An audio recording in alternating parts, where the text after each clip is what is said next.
I'm moving it around because it's right in front of me. Okay, hi everyone. So I Yeah, we'll start now. So, yeah. Hi everyone, welcome Julie. Thank you so much for taking out time for this at so early, like it's just 6 a.m. in California. And Julie is a younger sister of Natalie, and she is also the co-founder and vice president of California SIBS, California Sibling Network. And today she's going to talk about disability advocacy in sexual assault prevention. So over to you, Julie. Thank you so much. Thank you, everybody. And good evening over there and good morning to people who are in the United States. So Natalie's voice, our slogan here is speaking for the silenced. And I'll get more into that as we move along in the presentation. But thank you so much for having me. And I look forward to everybody commenting and asking questions throughout the presentation. I would like to make this an active presentation. By no means am I an expert in this. I am a family member whose sister has been affected. And by my sister being affected, the whole entire family is affected.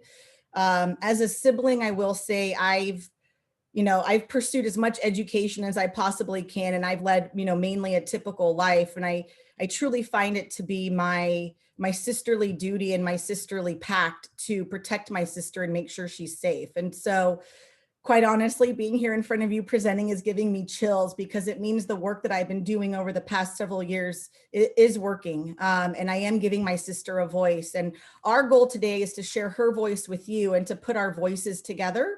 And if it so strikes you, please reach out to me and I would be happy to connect. So for today's presentation, we're going to be talking about Natalie's story. Natalie's Voice, which is not a nonprofit yet. I am working on a fiscal sponsorship. We'll be talking about the facts and what's going on with people with disabilities and sexual assault. We'll be discussing where we're at today, the future progress, talking about some reflections, and just a few key takeaways that I would love for you to hold with you after this presentation. And what I would love to share is my most favorite quote, which is from Mahatma Gandhi, which is, the true measure of any society can be found in how it treats its most vulnerable members. And I actually hold this very close and dear to my heart. I think it's our job as people who are educated and have abilities to further one's voice, to go ahead and contribute to that and make sure that the most vulnerable are being taken care of. And I would say my sister is one of those people. So who is Natalie? So Natalie is a 38-year-old woman. She was born typical and she fell into a coma that left her brain damaged when she was about 27 months of age. We believe it's from the vaccines, though we don't know. So I am the oldest. I'm 40 years old this year. Didn't get to really celebrate, but I'm the oldest at 40. Natalie's 38. And then while Natalie was sick, my mom was pregnant with my brother Philip, who's absolutely amazing. He just graduated with his executive MBA from Pepperdine, and he's married and has 2 little kids. He's 36 years old and lives in the LA area. And again, I'm in San Diego, and Natalie and my sister, my mom and my dad all live up in the San Francisco Bay Area. So with that, I also have a younger sister, about 8 years younger, Patricia, who lives at home. We do not talk about it too often, but Patricia faces some of her own challenges. However, Patricia works and drives. And in the household, as I mentioned, my parents are divorced. However, my dad lives about 15 minutes away. So every Sunday he comes over for Indian food. And it was a requirement before my parents got married, that my mom learned how to cook chicken curry. So she's very good at that. And then my younger sister, Patricia, is now home and takes a lot of care of Natalie. So Natalie does not have any speech. She's cognitively like a 10-month-old baby. So my sister, my entire youth, which I'm sure many of you can resonate with, was taking care of her. And I grew up incredibly different than my peers. I would give Natalie her seizure medication. I would help her when she did have a seizure and roll her over. I have friends to this day that remember Natalie when she would have a seizure and they would remember how I would take care of her. I don't remember anymore because life has gone on and such, but you know, they share with me how my upbringing was much different. I was my mother's right hand. I was always cleaning, ironing, taking my brothers and sisters around. So with Natalie cannot prepare her own food. So she has to be fed. She's bathed. She wears diapers. We still, what we say, potty train her because my mom does not want to change a dirty diaper. Her exercise is we take her on walks. And so much of Natalie's life, she's been able to go to what we call a day program. So she would get picked up by a bus, go out into the community for a couple hours and come back home. And my mom would get like a really good break. So again, Natalie currently lives with my mom up in the home. Does anybody have any questions about Natalie? Okay. So here's some videos of Natalie. So this is my first time using Canva to present, and I was able to embed videos. So I'd love to just share with you a little bit of who Natalie is and what she's like. You guys might see some nice artwork in the background. So with Natalie, the video that you see with her drinking is of the night before NPR shared our story with the world. And I'll get a little bit more into that after the photos in the video, but I'll go ahead and let you see, just so you can get an idea of her behaviors. Hi, Natalie, good morning. How are you? You're good? So do you know that tomorrow's a big day for you? Do you know what's going to be happening? Why are you looking outside? What's outside? Oh, it's a pretty backyard. Is tomorrow your big day where the world's going to hear your story about what happened? Yeah. Are we going to listen to it together? I know it's going to be really painful, but we're going to find out who did this to you, okay? Okay, I promise. All right, love you, sis. Anna, you happy? You eating chocolate bar? Protein bar? Where you going? You want to get up and go? Where you going? You can't go anywhere. We gotta wait. You gotta get your hair cut.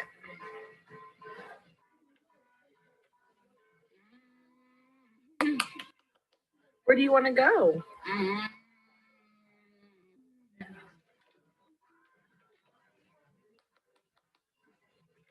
Want to go to Target with me? Natalie.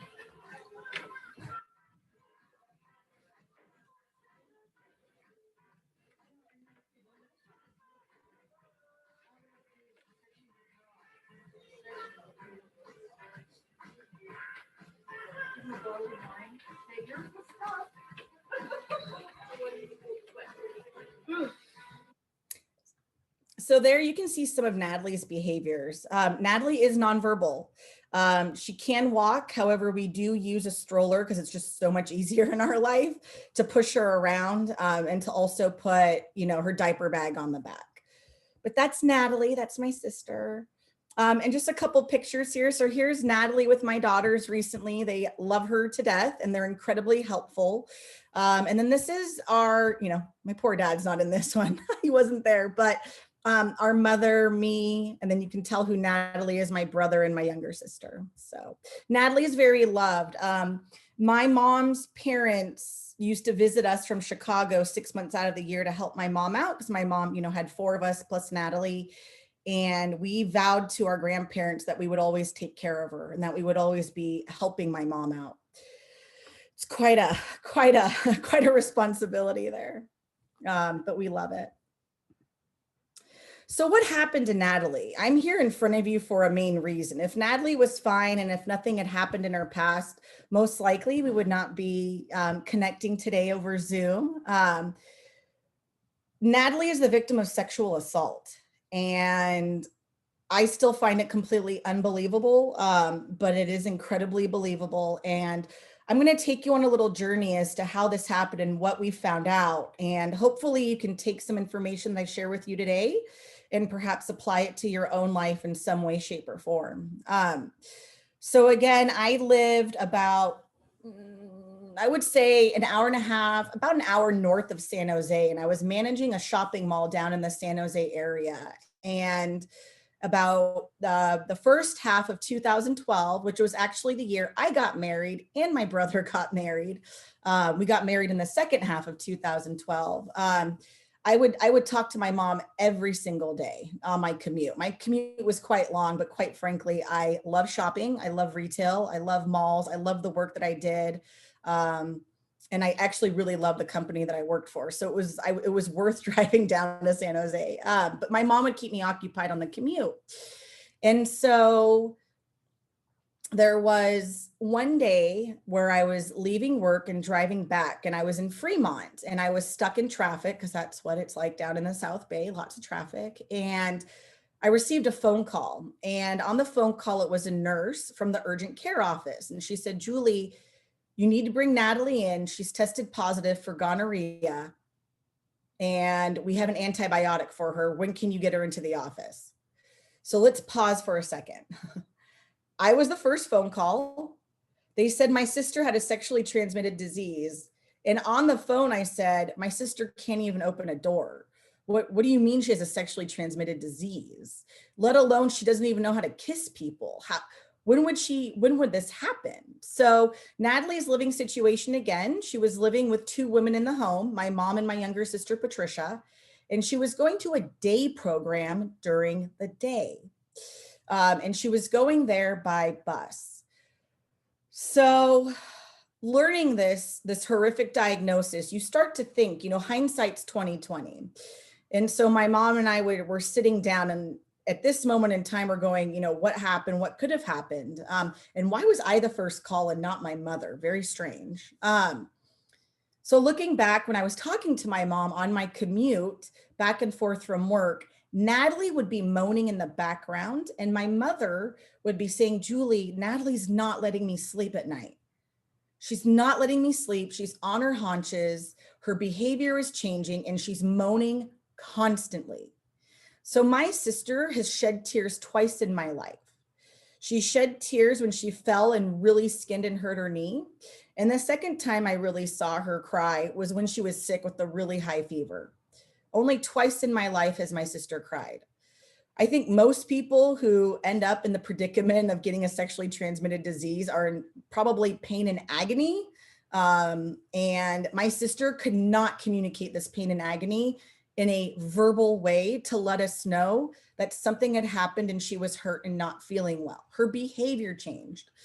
So with the change in her behavior, we kept going back. And I do apologize if this gets a little graphic. I'll try not to get too graphic, but in Q3, Q4 of 2011, my mom found bright red blood in her diaper. They assumed it was her period.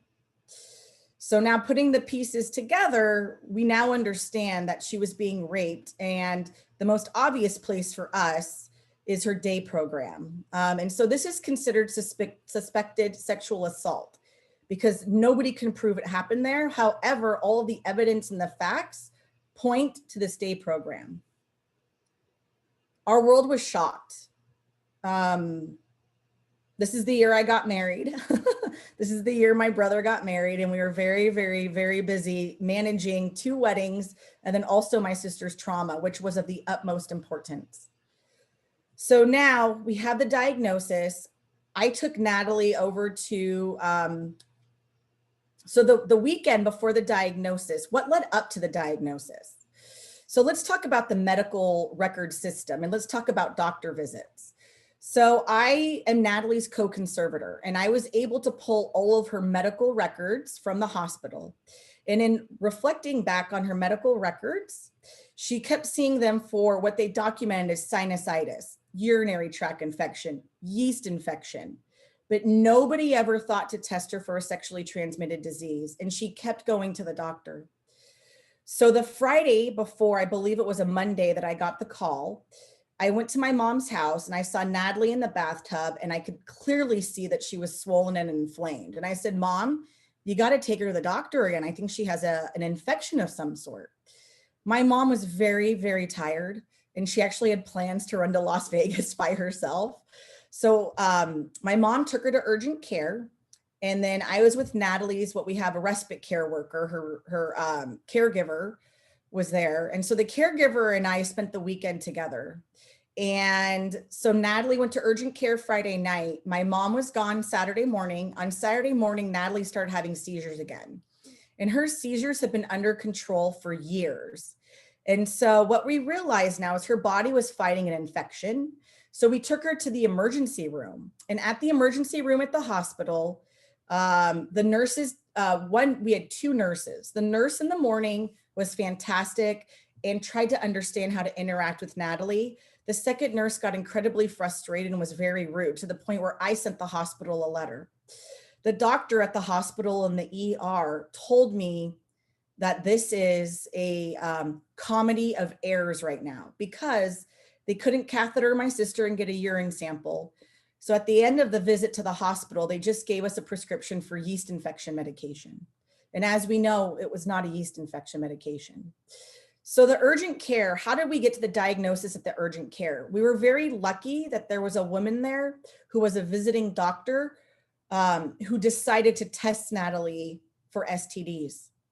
And at this point, it had probably been about 6 months of pain and agony for Natalie.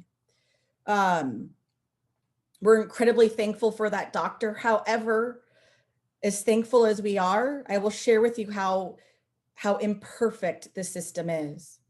So we've talked about the perspective of the family with the diagnosis. I've shared with you what led to the diagnosis and kind of a little bit about our interactions with the medical world. But what about the social worker? What about what we have in California is the Department of Developmental Disabilities, and they are on contracts with nonprofits throughout the state called regional centers. And I think I see the regional center kind of as writing the prescription for services. And so the regional center is where my sister's social worker works. And so as soon as I got Natalie's diagnosis, I called her social worker and I said, Natalie has suspected sexual assault. What do we do? And there was an email chain. And in the email chain, the social worker sends me an email and says, how is Natalie doing? How is she acting around men? We are sorry to hear this. I will see if we can get you more hours. I've had a discussion with my supervisor. Let's time out. There was no concern to elevate this to a higher level with anybody. Not even the supervisor called us. We were always working with the social worker. And they have a duty within the state of California to file a mandated report and call the police right away. And they did not do that. And this is in April of 2012. What I'll catch you up on is today, actually March of 2020, I forced them to finally file the mandated report, and finally community licensing did an investigation of my sister's day program. It took 8 years, and this is a crime. It's terrible. So we told the social worker, we pulled Natalie out of the program. My mom kept her home for 4 years straight, and I saw my mom age and get completely exhausted right before my eyes because she never got a break because we didn't trust anybody. The social worker got us maybe a couple extra hours.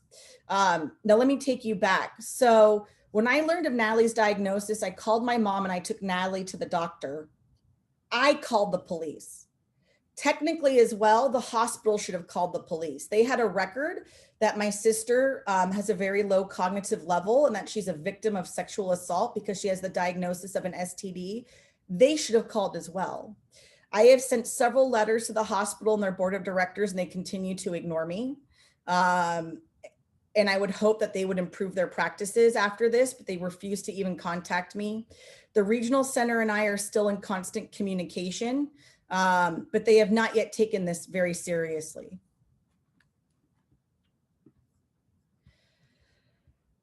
So let's fast forward a couple years. I think it was in 2018, I went to a regional center board meeting for a program they have in California called self-determination. And the meeting was not even applicable to me or Natalie, but I wanted to be present in the room with people who can make decisions and help me. And at the end of the meeting, I stood up and said, I need help. I said, my sister needs a one-on-one aid. Can somebody please refer me for help? Nobody is helping my family. Not even her caseworker was helping us. The caseworker kept saying, it sounds like your mom just wants to keep her at home. I, as a sibling, advocated and said, no, My mom needs a break. My mom may say she wants to keep Natalie at home because she's reacting with emotion and she's very scared. But at the end of the day, my beautiful sister needs to get out of the house and she needs somebody one-on-one that we can trust. We have to get back to some sort of normalcy with this.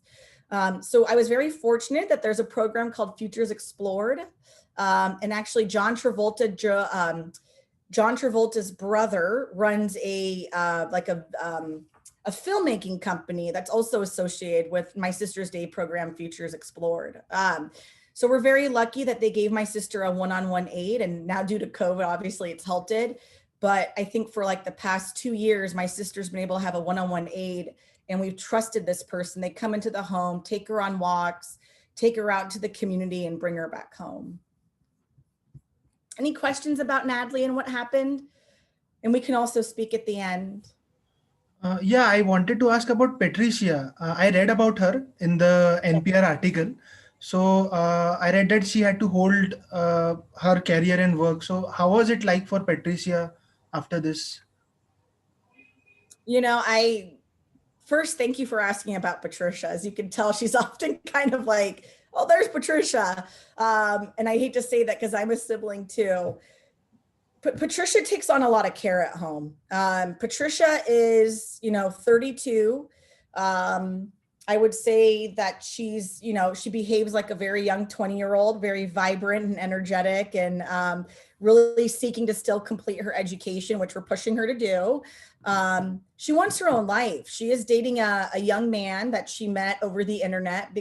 So, she's eager to get out, guys. She's completely depressed at home. And so for our family, I mean, it's so important to talk about family planning and what's next. And so after what happened with Natalie, I was wondering, are there any other siblings in this situation, right? Whose siblings been abused and you've had to come together as a family and kind of figure out what to do next, and the system doesn't support you. Nobody's helping you really at the end of the day. So I started California SIB. So it's the California chapter of the Sibling Leadership Network. I was looking for supports because I realized as I get older, I'm going to be taking care of Natalie and my mom and my dad. And I need to work, and I'm married and I have 2 young children, and the world's in a completely unsafe place for Natalie. I just want Natalie to be safe and taken care of. And so I realized that I'm a sibling, I'm a sib, and there has to be other people out there just like me. And so we officially became a nonprofit a couple of years ago, thanks to a wonderful board member who's now our president, Kaylin Ferris, who is just so amazing. I believe we're up to about 7 board members now. And we're starting to do monthly meetups. We've done several presentations. We're writing a book about, the path to caring for your sibling in the state of California and what you need to do, from the legal standpoint, the financial standpoint. I think the book will probably come out in about a year, but we're putting that together. So we're 100% nonprofit and we're 100% volunteer. So there will be a need for us to grow and to, really become a formal organization and have dedicated employees. But at this time, it's SIB run. We absolutely love getting together. The board has been my rock, and I will share the board. Most people on the board right now, I've realized, they have advanced degrees, and it's mainly sisters right now. We would love to welcome some brothers, and we'd like to really welcome everybody who kind of represents the state of California and the disability system. So we're looking to really unite more people in the state as the year goes on. But Patricia's eager for her own life, and I want her to have it, and I support her. So we're working on that too. I think this Christmas we'll really be putting our plan together. My parents are very hesitant to talk to us about a plan. When we ask, there's a binder in the office, go read the binder, that's where all the information is. But nobody's really talking about, where does Natalie live once my mom gets older? My mom has terrible knees. She's refusing to get knee surgery right now. And so Patricia's very sad when she sees my mom hobble around the house. But unfortunately, you can bring a horse to water, but you can't make it drink. So I will share a quick SIB story. I moved from the Bay Area to San Diego, which was a very big move. And I was definitely very hesitant on moving and leaving my family. I ended up, through my work and networking in real estate, meeting a life coach who absolutely changed my life and said, you need to live your own life. So as soon as I got to San Diego for graduate school in 2006, I understood, I was able to really compare and contrast my life in Northern California with my mom and my sister and my dad, and they were divorcing at the time, and kind of being on my own in San Diego and free. And so the ocean and the surf and my surfboard are always very near and dear to my heart. And so it's kind of why we moved back here, is to give our kids a great life, but also remember what life is really about. Okay. So that's what happened to Natalie. So what's the journey like today? My journey was the knowledge of abuse, and there's thoughts, there's actions, there's results. We ended up having a settlement with the day program. They gave us money. It was like taking blood money because I had to write the checks every month to my mom. And also when you get settlement money, you're still penalized and you still have to pay certain fees, and you still have to have lawyers. And so, you have your gross amount and your net amount at the end of the day. The money's gone, guys. The money's gone and the system is still the same and nothing has changed. And I'm completely perplexed by this. I think if our family was very wealthy, this would be a much different outcome. Money does talk, unfortunately. And so it's going to take some grassroots action to really change the world here. The system, my sister's social worker really didn't do anything. The regional center didn't do anything. Nobody really got our family therapy. You have to demand services and supports the entire way. And building community. I'm very happy to share that, we've been working on building community with other nonprofits and other advocates, which I can get into a bit later as well. So Natalie's voice. So I basically have started putting together what I would like to call a movement called Natalie's Voice. And again, we are not yet a 501c3. As a SIB, a working SIB and a working mom, I just don't have the bandwidth right now for another nonprofit, but I have probably about 20 people advising me. So I've created an advisory board. I do need to update my website, which will be worked on soon. And I am going to become a fiscal sponsor of another nonprofit, hopefully. I'm going to be fiscally sponsored by the Right Care Now project, which I'll share with you because it's very, very exciting. And so again, our goal is to speak for the silence. There's always a focus on self-advocates, and there's always a focus on education and training, which is ultimately so important. But I think there's also a sector out there of people with disabilities who cannot communicate that really need their voices to be heard. And based upon the facts, that work is so important. So the mission of Natalie's Voice. So again, we're a family-driven sexual assault prevention advocacy organization. We need to raise the awareness that people with disabilities are highly vulnerable to sexual assault. And every time I talk to somebody who's typical, they say, I don't know. And a frightening fact to share with you, I didn't know until my sister was diagnosed, and it impacted our family. It impacted my sister. We really want to empower caregivers with effective planning tools. As I mentioned, the system did not support us any which way. In a system, you're just another number or you're just another piece of paper. But we really need to empower caregivers to have tools in their hand so that perpetrators are brought to justice. In my mind, I cannot rely on the system to protect Natalie. It took 8 years to do a mandated report. They never elevated it. They never took it seriously. It's disappointing. And here we are in the state of California. We have a law called the Lanterman Act for people with disabilities that preserves their rights and their rights to justice and safety. And in my mind, it's being disregarded. We also want to build a community around response so that perpetrators are brought to justice. Our vision. So the vision is that each and every nonverbal person with disabilities will have their voice be heard by loving care providers. Oftentimes it's the care provider who's not loving, who's also committing the abuse. We want to make sure it's through effective planning, adaptive technology, kind of like a Fitbit or an Apple Watch, and a cohesive agency response system in the face of the sexual assault epidemic. Really what needs to happen is a social worker needs to take the information and team up with a nonprofit that focuses on sexual assault. And that nonprofit needs to provide the services and support to the victim and their family. In California, we have a nonprofit called the Family Justice Center up in Concord, California. And I've been working with their executive director and a board member for probably 3 years now. Because we firmly believe the regional center should refer clients to the Family Justice Center, and the Family Justice Center should handle those cases and help support the family. And our values, you know, we value that people with disabilities and their families will live their lives free of sexual assault.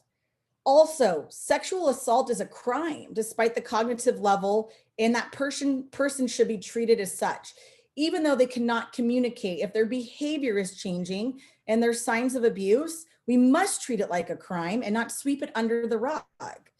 Also, the typical world, the world that can change the world for people with disabilities, needs more education and training. And I firmly believe that they can better understand what the response needs are for victims of disabilities, for victims with disabilities and their family.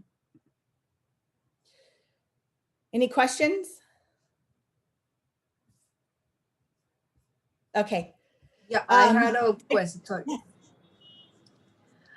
So, I mean, first of all, I can't even imagine like the efforts you've put into speak about such an incident at 6 in the morning. It's not so easy. I mean, it's been so many years, but it requires a lot of efforts and mental strength to do that. So thank you for doing this. But so you did share with us about, how you went about, like gathering support through non-profits or, going up and cleaning the system or trying to at least, be the one who tries to bring a change in the system.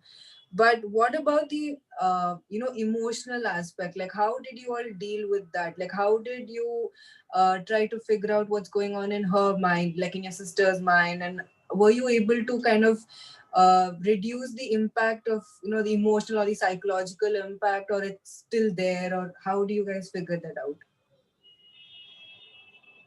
You're asking such a beautiful question, and it's such an important one, and it's actually one that I hold very dear to me because I cannot control it.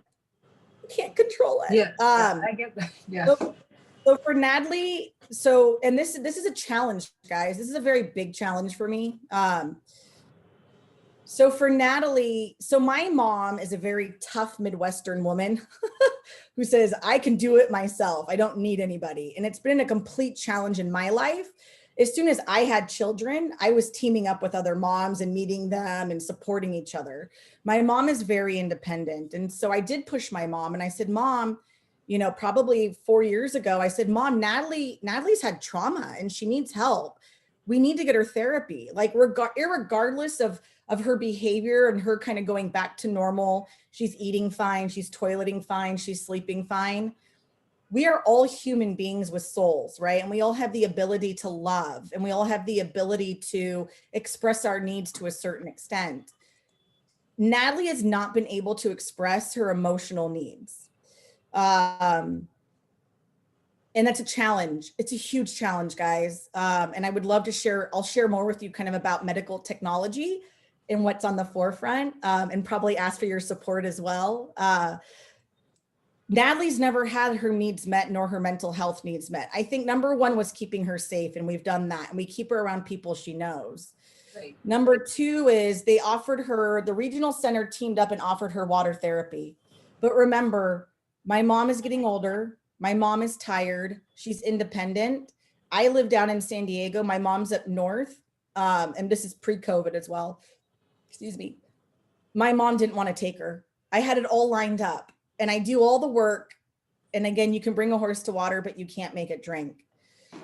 If I was up north, I probably would be bringing Natalie to the therapies, right? I do look forward to when I can be Natalie's, main caregiver. Care manager, I would say, and really help her heal. I talk to Natalie when I go home and I spend time with her. We spend a lot of family time together. We actually snuck up there early November and we went up to the wine country and took Natalie with us. You know, right now, Natalie's support is love. And I think professional therapy is very important. Through my advocacy efforts, I have teamed up with Dr. Nora Baladarian of she now has a project called Disability Without Abuse, and Nora does therapy. She's a psychiatrist, and she's amazing. And I've worked with her, and she tried to offer my mom therapy as well, but it just, my mom's too independent. So I don't have a real answer, you know? I mean, it's still something that needs to be addressed. But is she able to trust anyone other than family? I mean, Yes. does she? Okay, that's Yeah. good. Yeah, she does not express negative emotions. She doesn't have temper tantrums. She's just very easygoing. She's very easy to take care of, you know, emphasis on the word easy, unfortunately. But she's very easy and manageable to take care of. And we're, you know, I think I would not be talking to you today about Natalie if she could understand everything I was saying and what I was doing on her behalf. It would be much different if she could turn on the news and see what's going on in the world. You know, there's a wide spectrum for disabilities and the cognitive level. Right. So, yeah. Does that answer your question? Yeah. Thank you. Yeah, you're welcome. I tried to look up global facts for IDD. Can't find them, guys. So I have the USA. So, you know, there's an estimate of about 7 million people in the United States with IDD. And so, pardon my spelling mistake, but, you know, if we're looking at 1.5 sibling connections, you're looking at about 10 million siblings in the United States, probably more, I would say. You know, and these are people who are, you know, the siblings are going to be the ones in charge of mainly, you know, care management, caregiving, supporting their sibling at some point in their lives. And unfortunately, as I get to the next slide, people with disabilities have a 7 times higher rate of sexual assault than those without. Statistically speaking, over 80% of us are going to be affected by abuse, in particular sexual assault, and managing that. It's frightening. So Joe Shapiro with NPR, who I met through Dr. Nora Baladarian through my advocacy efforts, had a week-long series called Abused and Betrayed, and Natalie's story is in there under She Can't Tell Us What's Wrong. I'm so grateful for Dr. Nora Baladarian and Joe Shapiro because they have shed a global spotlight on this issue. And there's a lot of talk going on right now, but what I'm really excited about and my take on it is we need the action. Now that we know this, now what do we do? Some other facts that you should also know is, you know, most likely our loved ones are being assaulted by somebody they know during the day. So again, most likely Natalie was being abused at her day program. Per the police report, men changed her diaper one-on-one. And I actually had just gotten a medical device company to donate a medical bed to her classroom. And I don't even want to think of the horrific things that could have happened to my sister. But happens during the day, most likely daytime hours, by somebody they know. And they're oftentimes the victim because they can't testify. And the crimes, unfortunately, are unrecognized. They're not prosecuted and people go unpunished. The abusers that abuse people with disabilities are just circulating in our society freely right now. They're out there. They're taking care of people. There was a woman in Arizona, perhaps you heard, who was pregnant, and she was in a vegetative state and nobody knew how she got pregnant. There was a national spotlight on that. I believe that happens more often than we know, more often than the media portrays. So where are we today? So you know, overall today with the sexual assault of people with disabilities, you know, I'm working on this right now, and I'm working on getting up to speed, and I'm cataloging nonprofits and organizations. But from what I know today, there's a focus on training district attorneys. There's a focus on training and educating self-advocates to really understand the situations they're in. I have not seen anything around people who are nonverbal and really empowering families around this to date. You know, legally speaking, we had a secret settlement. There was a law in California that when you are settling, you do not have to sign a non-disclosure agreement, an NDA. we signed a non-disclosure agreement. My mom can never talk about the facility or how much money she received. When she passes on, perhaps I'll be, going out into media and blasting it all over, because I think the information needs to be out. What I will share with you is my sister's day program was operated, and it was an affiliate of a national disability rights advocacy organization. They speak out against abuse. However, abuse happened under their nose. They told us to settle. They swept it under the rug, and they gave us money to be quiet. It's a national advocacy organization that this group was affiliated with. I have a distaste in my mouth, because here you're supposed to be protecting my sister and supporting the family, and you're asking us to be quiet. Quite frankly, how many other people have been in this position where there's a non-disclosure agreement? They're forced to stay quiet. Therefore, none of us can build community around finding answers and changing the system. It's very heartbreaking for me. However, I think there is a way. I did speak with a local political group. I proposed a bill with a wonderful woman named Marisol Rubio. She's a politician in the Bay Area. And we're trying to get legislation passed that anytime there's a settlement that involves the sexual assault of somebody with disabilities, and the settlement is paid for with taxpayer money, they have to release those statistics. We need to know how prevalent abuse is in these communities. So future progress, reflection and action. I would like to turn to you, the Zoom audience, and hear your reflections on what you kind of hear and take away as the next couple steps. And I'm going to take notes if anybody's interested. So recently there was a session on sexual abuse here in India. And I asked one question there because this is the question which haunts everybody. Like, I have a younger brother with autism. He is also nonverbal. And the thing I asked them was, how do you determine if there is some abuse in the residential centers? How do you check that? How do you monitor them? Because the thing is, currently in India, there are many private residential centers. As such, I don't know in my knowledge if there is some special auditing agency to look after them. Okay, what is going on? So the speaker suggested that, okay, there can be audits, and there is some license because of which only you can open the residential center. One, she suggested that. But second, she suggested that there should be periodic doctor examinations. Even if audit is not there, there should be doctor examinations every month, she told. She was a social worker. So she has been with the persons with disabilities for a long time. So she suggested that. So this was their answer. But still we fear. This is our fear, not only in residential centers. Tomorrow, if we if you'll be working and if we hire some caregiver, which is not the model here in India right now. Mostly the model is towards the residential centers. But so if we hire some caregiver, how do we actually trust? May it be a boy or a girl, both. So that is the thing I wanted to tell. I have that same question. I'm in the same position, right? What happens if Natalie gets abused again, right? Because it can happen multiple times.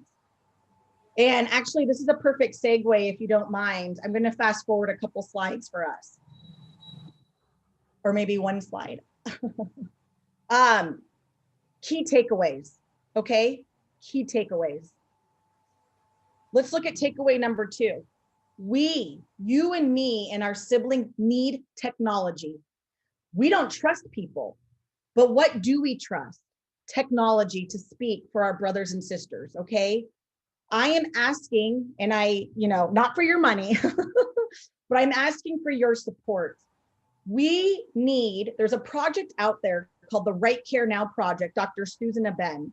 I was referred to her by NPR because my question was, why can't my sister wear a Fitbit? Why can't technology speak for her? So we have an involuntary nervous system, right? We have our heart rate, we have our oxygen levels, we have our GPS location.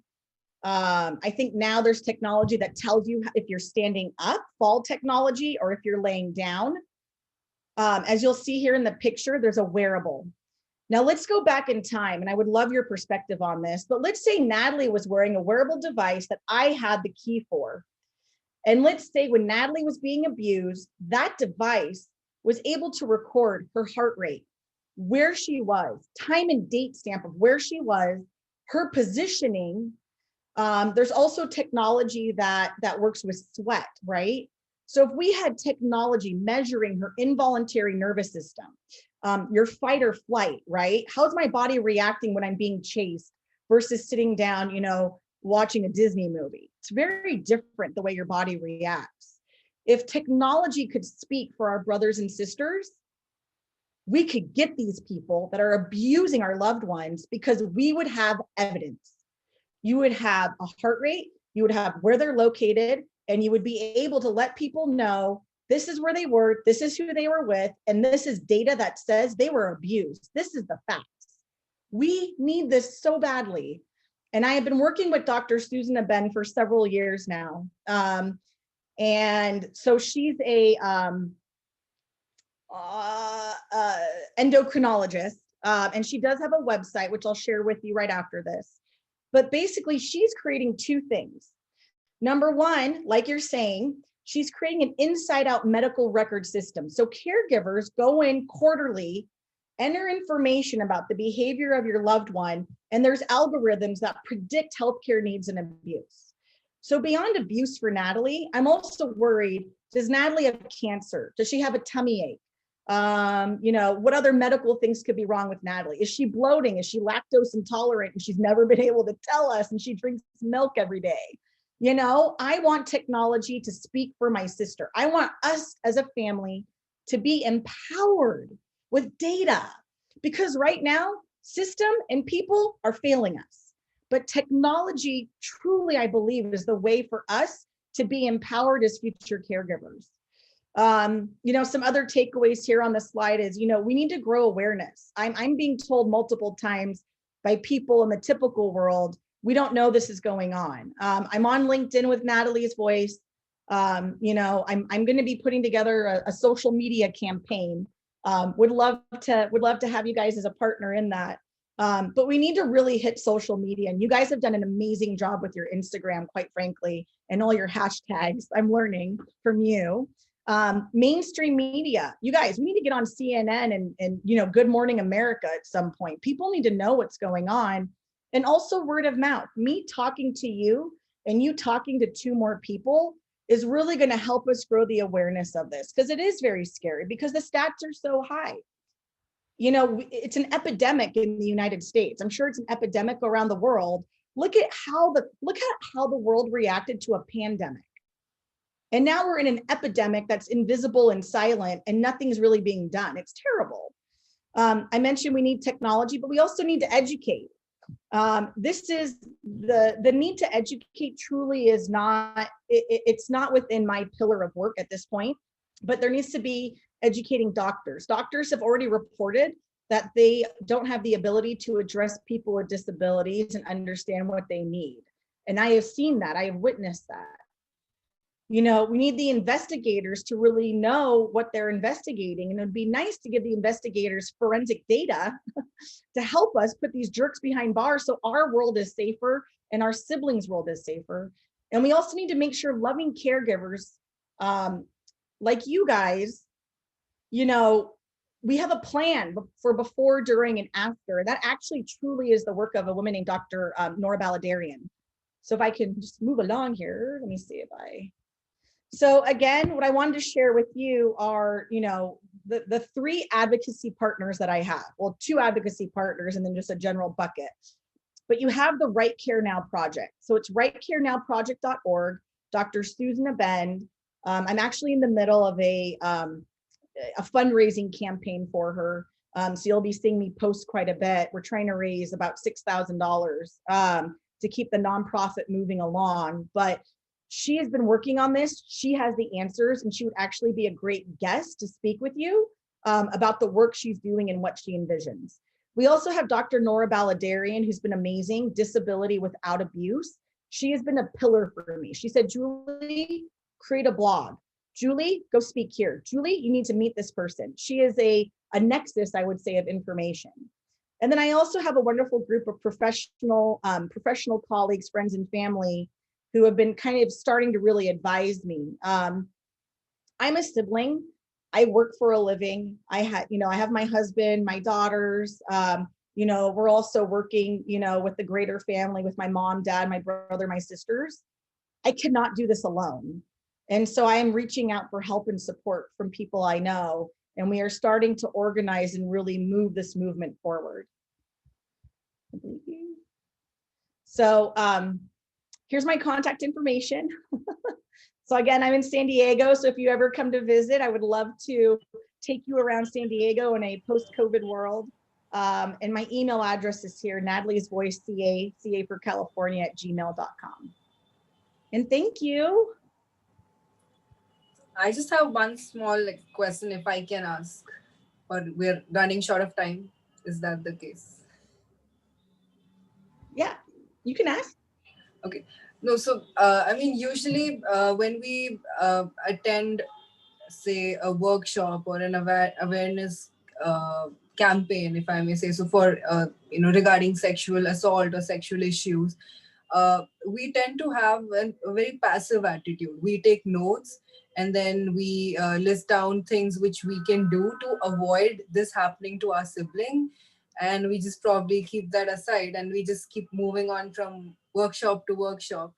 But my thing is, what can we as an Indian sibling community do to take an active role? Like what is your suggestion? Like how can we start getting active in terms of helping people express this? Like probably even a wrong touch when they travel by bus is important, but they're not even coming out and talking to us about it. So where do we start? Like how do we push people and to kind of wake up and realize that this is important as a sibling community? What can we do? You're giving me chills. I love that question, because that's how I felt when this happened to Natalie. I said, I'm attending all these, I've done speaking events, I've been on podcasts, a handful. I've gotten the word out there, but the action there's no action. There's nothing tangible that I can really do, because I'm like, wait, you guys, I'm desperate. Time's running out. Natalie's going to be in my hands, in my care in about 5 years, hopefully 5 years. I can't just sit here, like you're saying, and take notes. We need the Right Care Now project. I have researched, it is the only project of its kind. As long as I've been researching, it's the only project of its kind to move forward for people with disabilities. I would love to, share that. Let me see if I can do it real quick. I know time's running out. And you're gonna see my screen. So let me stop share for a second and let me get the new screen up. Truly, it's medical technology, and we need to help push for the Right Care Now project. And right now she needs funding, right? Everything takes money. And so I think the next best step is, here we go. Okay, I'm going to share again. I believe the next best step is to have her speak, and I will be there too, but have her speak about the work that she's doing, so you understand what is she doing, and do I really want to support this as a sibling? You may not want to, and that's fine too. But quite frankly, I feel a bit desperate and like there's nothing else out there right now, but she truly understands. So do you guys see the website? Yeah, okay. So it's fixing care through data, and it's using information technology to create full healthcare inclusion and safety for people with disabilities. And so, here she says the awful truth. People with disabilities are twice as likely to have unmet healthcare needs. Women with disabilities are, oh my gosh, 1,200% more likely to be assaulted, and over 90% of doctors report they don't have information or knowledge. What I could do is, with Natalie's Voice, is kind of work on a toolkit for advocacy. I would love more partners in that as well. If you'd like to kind of ask questions and help me shape that, more than happy. I think right now what I'm looking at is, meeting quarterly with people and taking information in and just doing email exchange. Nothing too time consuming. But truly, this is the future. Technology is the future. And if we want to feel empowered, and if we want to feel like we can manage the situation as Civ, I firmly believe it's medical technology. And right now, for Dr. Abend, she's putting in applications for seed funding, right? So she's starting a for-profit arm called Advocacy. It's actually with another Civ. Her name is Hetty Katz, and they're seeking funding because right now they have a prototype and they're trying to get it launched. And again, I can work with Dr. Abend. I believe she's available after the first of the year. She has a big project with the state of Ohio right now.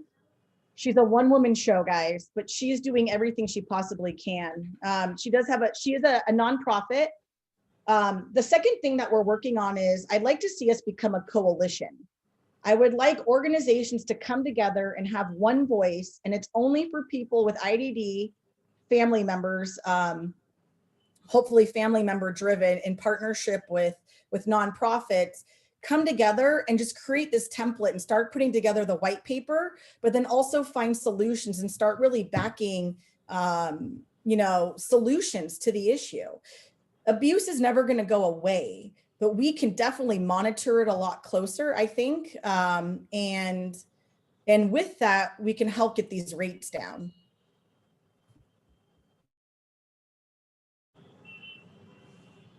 Yeah. Does that answer your question? Yeah, okay, you're welcome.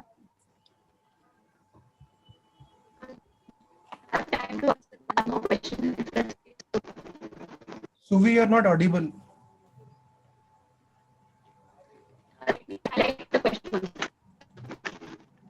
Yeah, you type the question. Yeah.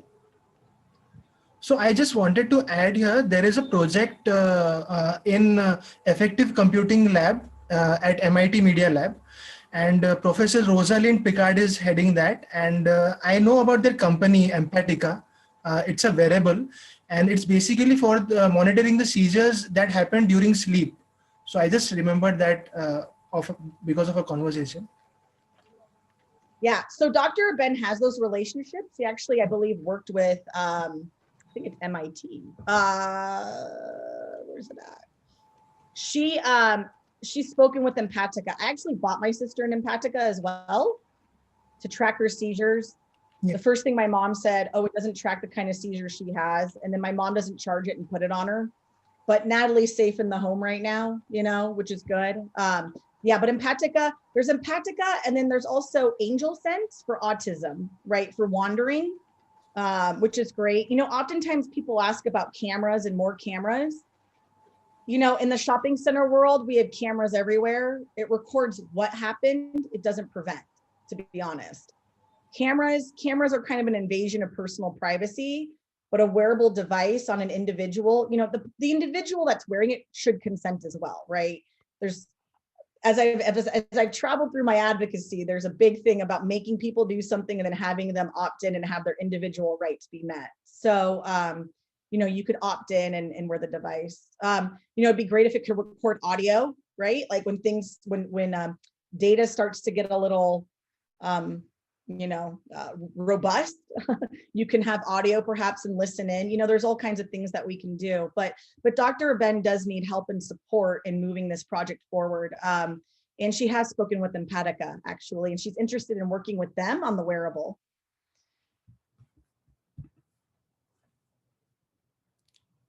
Yeah.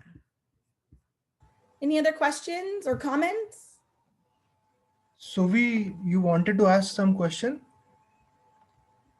Yeah.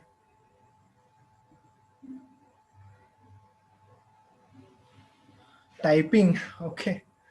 Some audio, huh? Firstly, thank you for sharing the journey. It was truly touching. I wanted to know how this incident impacted you, like you mentioned, about your mom was scared. Yes. So my mom, the first thing you think of is how does this happen?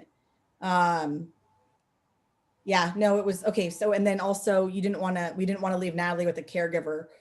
We're still hesitant. I mean, I still feel like we have whiplash and we're hungover from the incident, because quite frankly, who's to say it's not going to happen again? Now we know, and now we keep Natalie safe, but what kind of life is that for everybody? Even for Natalie, when she's home all the time, it's probably like a COVID world, I would say.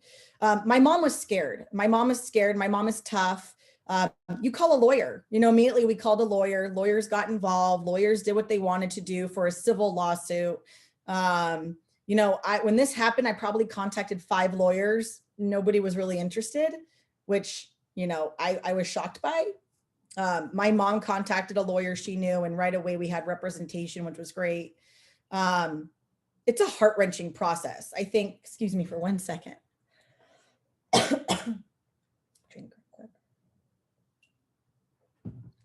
The biggest thing that you need to be aware of is the burden is always on the victim.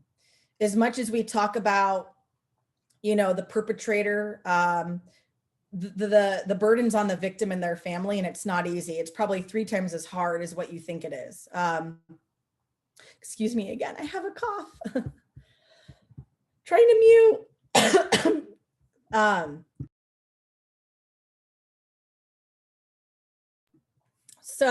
So it's hard. It's not easy. I mean, the way I deal with this is I create Natalie's voice. I'm action. I'm not going to put up with this.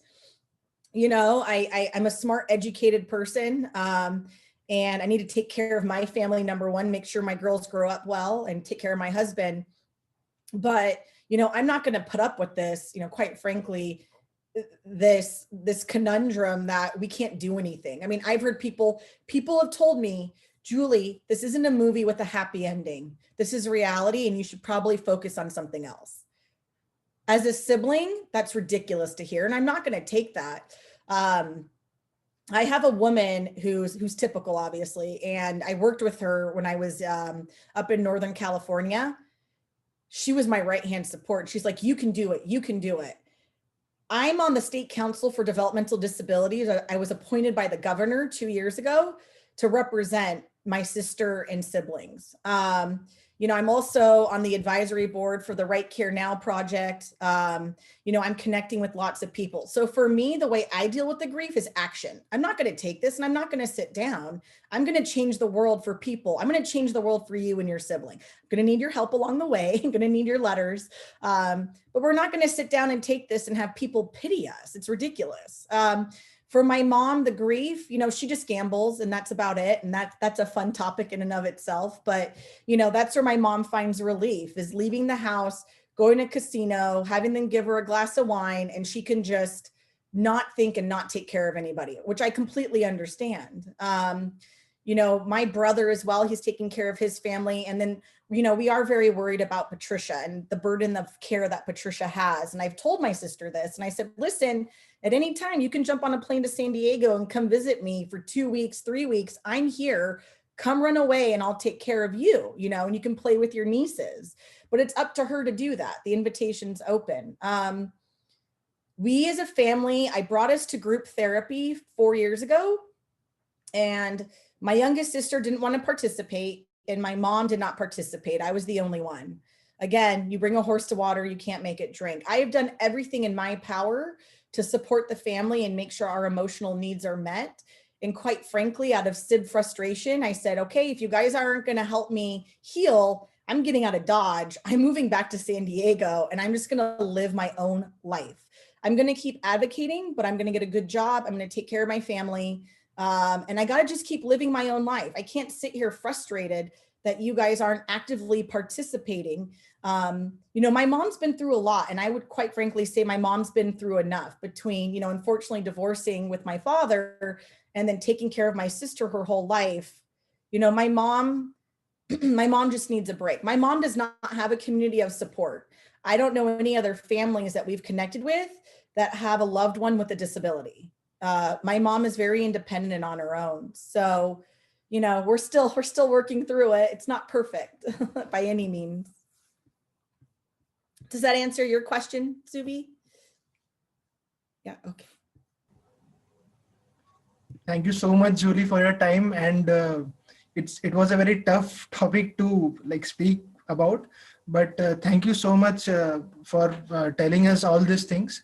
And if there is anything we can partner in and we can work together, we are open, and we will try to bring this topic in India, which is a very mammoth task actually, because here we have a different cultural dynamics altogether.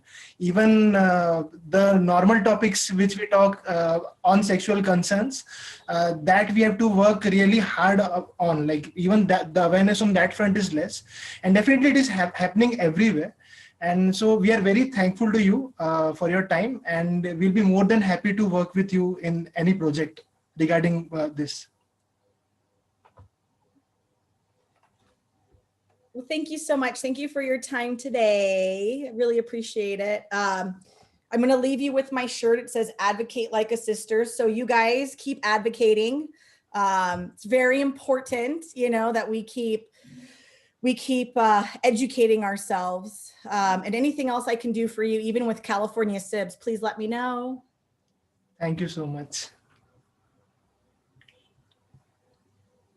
Thank you. Have a great evening, and thank you for your time. I know it's late there. Merry Christmas, happy holidays, and I hope Merry all the Christmas to you. best. Okay. Yeah. Bye. Take care. Thank you. Take care. Bye.